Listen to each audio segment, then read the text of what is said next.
Here is Bunshu Ridge. Here is the Tornado Cliff. Here is the Fonte Plateau. In the south of Agat, despite favorable terrain for the attack, the 1st Brigade found enemy resistance at the beachhead to be more intense than that which the 3rd Battalion found on the northern beaches. Small arms and machine gun fire, and the incessant fires of 2 75mm guns and a 37mm gun from a concrete blockhouse with a 4-foot thick roof built at the nose of Gan Point greeted the invading Marines as the LVTs churned ashore. The structure had been well camouflaged and not spotted by photo interpreters before the landing, nor, unfortunately, selected as a target for bombing. As a result, its guns knocked out 24 Amtracs carrying elements of the 22nd Marines. For the assault force's first hours ashore on W Day on the southern beaches, the Gan position posed a major problem. The assault at Agat was treated in the same thunderous naval gunfire support which had disrupted and shook the ground in advance of the landings on the northern beaches at Asan. When the 1st Brigade assault wave was 1,000 yards from the beach, hundreds of 4.5-inch rockets from LCI (Gs), which is Landing Craft Infantry Gunboat, slammed into the strand. It would be the last of the powerful support the troops of the brigade in assault would get before they touched down on Guam. While the LVTs, the DUKWs, or amphibious trucks, and the LCVPs were considerably offshore, there was virtually no enemy fire from the beach. An artillery observation plane reported no observed enemy fire. The defenders at Agat, however, the 1st and 2nd Battalions, 38th Infantry, would respond in their own time. The loss of so many Amtracs as the assault waves neared the beaches meant that, later in the day, there would not be enough LVTs for the transfer of all supplies and men from boats to Amtracs at the Agat Reef. This shortage of tractors would plague the brigade until well after W Day. The damage caused to assault and cargo craft on the reef and the position of Japanese guns became real concerns to General Shepard. Some of the Marines and most of the soldiers who came in after the first assault waves would wade ashore with full packs, water to the waist or higher, facing the perils of both underwater shell holes and Japanese fire. Fortunately, by the time the bulk of the 77th Division waded in, these twin threats were not as great because the Marines ashore were spread out and keeping the Japanese occupied.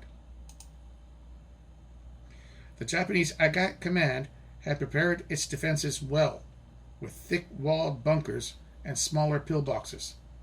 The 75mm guns on Gan Point were in the middle of the landing beaches. Crossfire from Gan, coordinated with the machine guns on nearby tiny Yonah Island to rake the beaches, allocated to the 4th Marines, under Lieutenant Colonel Alan Shapley. The 4th Marines were to establish its beachhead and protect the right or southernmost flank. After bitter fighting, the 4th Marines forged ahead on the low ground to its front and cleared Bangui Point, where bunker walls could withstand a round from a battleship. Lieutenant Colonel Shapley set up a block on what was to be known as Harmon Road, leading down from the mountains to Agat.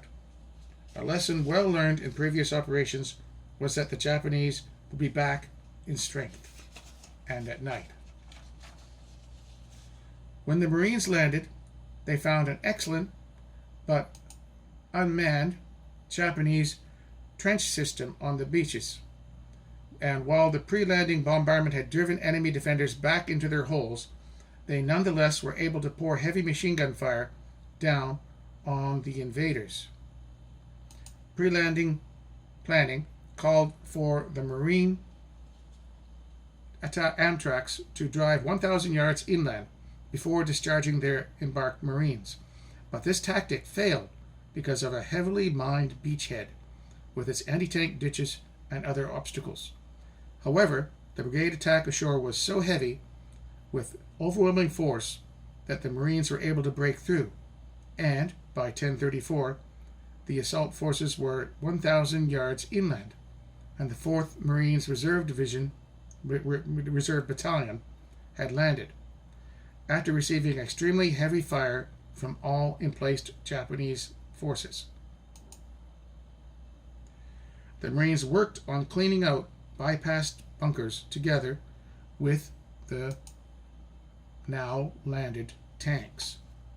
By 13:30, the Gan Point blockhouse had been eliminated by taking the position from the rear and blasting the surprised enemy gunners before they could offer effective resistance. At this time also, the brigade command group was on the beach and General Shepard had opened his command post. The 22nd Marines, led by Colonel Merlin F. Schneider, was battered by a hail of small arms and mortar fire on hitting its assigned beach, and suffered heavy losses of men and equipment in the first minutes. Private First Class William L. Dunlop could vouch for the high casualties. The dead, Dunlop recalled, included the battalion's beloved chaplain, who had been entrusted with just about everybody's gambling money to hold for safekeeping.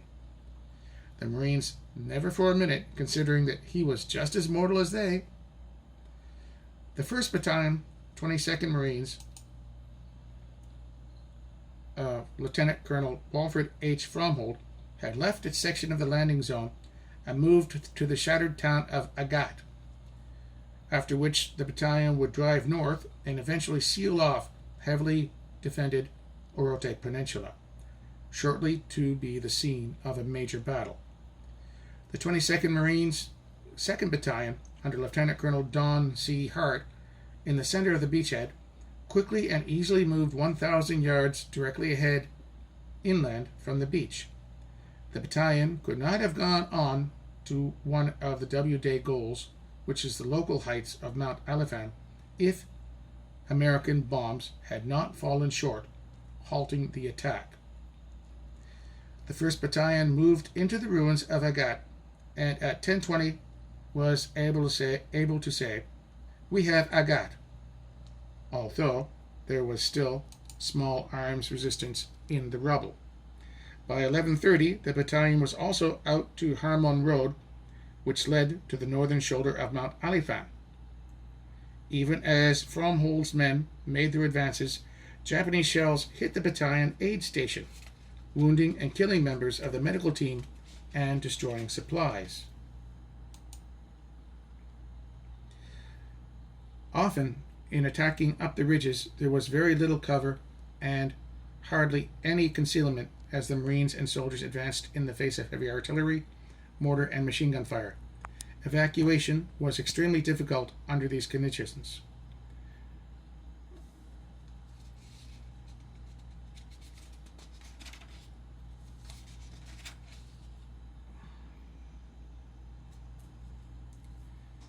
On the right of the landing waves, Major Bernard W. Green's 1st Battalion, 4th Marines, ran head-on into a particularly critical hill mass, which was Hill 40, near Bangui Point, which had been thoroughly worked over by the Navy.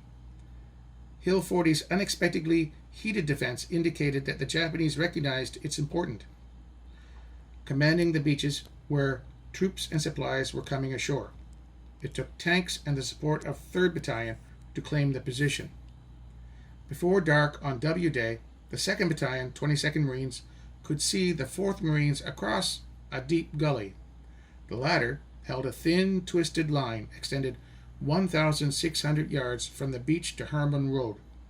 The 22nd Marines held the rest of the beachhead 4,500 yards long and 2,000 yards deep. At nightfall on W Day, General Shepard summed up to General Geiger, "Own casualties about 350, enemy unknown. Critical shortages of fuel and ammunition of all types. Think we can handle it. We'll continue as planned tomorrow. Helping to ensure that the Marines would stay on shore once they landed was a host of unheralded support troops who had been struggling since daylight to manage the flow of vital supplies to the beaches. Now, as Day's darkness approached, the 4th Ammunition Company, which was a black Marine unit, guarded the brigade's ammunition depot ashore. During their sleepless night, these Marines killed 14 demolition-laden infiltrators approaching the dump.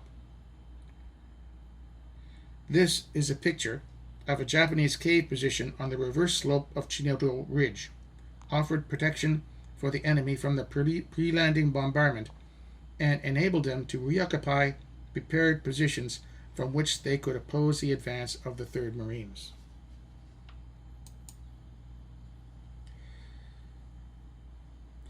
Here's a thing about an imaginary fellow called Joe Blow. Field commanders soon came to appreciate the effect of these so-called Joe Blow stories had on morale of their men. The stories were printed in hometown newspapers and were clipped and sent to the troops in the Pacific, who could then see that their efforts were being publicized and appreciated at home. Here's the story of the taking of Chinito Ridge.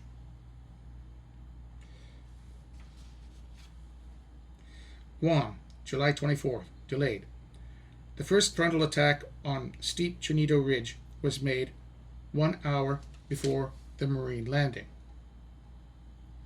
An infantry squad led by 2nd Lieutenant James A. Gallo, 24, of 172 Broadway, Haverstraw, New York, approached to within 10 yards of the tip. The crest bloomed with machine gun fire. In the face of it, the Marine Company tried its first assault. The company was thrown back before it advanced 40 yards. For 50 hours, the company remained on the naked slope, trying again and again to storm the Jap entrenchments hardly 100 yards away. Battered almost to annihilation, the tenacious Marines finally saw another company take the ridge from the rear. Failing in the first rush, the company had formed a flimsy defense line, not 50 yards from the enemy. Cover was scant. Some Marines had only tufts of grass to shield them. The Japs were rolling grenades down the crest and blasting the Marines with knee mortars from over the summit. Under the cover of dusk, the company commander led a second attack. As the Marines rose, machine gun fire swept into them. The commander and 3 Marines reached the crest. The last 50 feet were almost vertical. The attackers grasped roots and dug with their feet into the soft earth to keep from falling down the incline. The commander went over the ridge. He never came back. The remaining 3 Marines were ripped by crossfire. One saved himself by jumping into an enemy foxhole. Beaten again, the company retired to a small ravine and remained there all night. One Marine, shot through both legs, was asking for morphine. Another's thigh was ripped by shell fragments. A PFC, his dry tongue swollen, tried to whisper the range of an enemy sniper. At 11 in the morning of the 22nd, with little more than a third of the original number, the company rushed the hillside again. Lieutenant Gallo led an assault on the left flank of the hill, but was thrown back. Sergeant Charles V. Bomer, 33, of Gulf Street in Houston, Texas, with 9 Marines, attempted to take the right ground of the slope. 5 were killed as they left the ravine. The sergeant and 3 others reached the top of the slope. The Japanese again rolled grenades down the incline. One exploded under the chest of a Marine nearby, blowing off his head. Another grenade bounced off the helmet of the sergeant. It was a dud. The Marines charged into the Japanese entrenchment. The sergeant killed a Japanese machine gunner with the butt of his carbine. The assistant gunner exploded a grenade against his body. The blast threw the Marines out of the hole. They jumped into vacated enemy foxholes. A lieutenant who had come to join them was shot between the eyes by a sniper. The sergeant killed the sniper with his carbine. Unable to hold their positions, the sergeant and his companies returned to the shelter of the ravine. With the shattered remnants of the company, they waited for nearly another 24 hours until darting Marines on the top of the ridge showed Chinedu had been taken from the rear.